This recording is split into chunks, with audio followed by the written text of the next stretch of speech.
तर यानंतर क्रीडा क्षेत्रातून एक महत्त्वाची बातमी समोर येते। तर भारताच्या भेदक माऱ्यासमोर आता दक्षिण आफ्रिका गारज झाली आहे। दक्षिण आफ्रिकेचा संघ 55 धावांमध्ये तंबूत परतलाय। दुसऱ्या कसोटी सामन्यातील पहिल्या डावात सध्या दक्षिण आफ्रिका गडगडली आहे। तर महत्त्वाची बातमी आपण सध्या पाहतोय क्रीडा क्षेत्रातून। तर भारताच्या भेदक माऱ्यासमोर दक्षिण आफ्रिका सध्या गारज झाल्याचं पाहायला मिळत आहे। तर आमचे प्रतिनिधी शशांक पाटील सध्या आपल्या सोबत आहेत। शशांक, सध्या भारताच्या भेदक माऱ्यासमोर दक्षिण आफ्रिका गारज झाल्याचं समोर येत आहे, काय माहिती मिळते?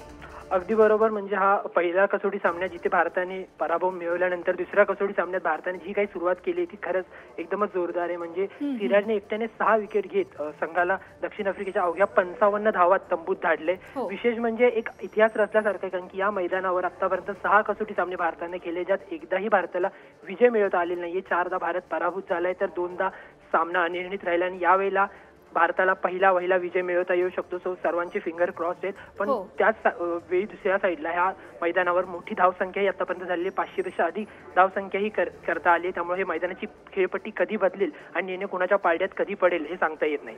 नक्कीच शशांक, संपूर्ण भारतासाठी क्रिकेट प्रेमींसाठी आताची ही महत्त्वाचीच बातमी म्हणावी लागेल। धन्यवाद तुम्ही दिलेल्या या सविस्तर माहितीसाठी। तर महत्त्वाची बातमी आपण सध्या क्रीडा क्षेत्रातून पाहतोय।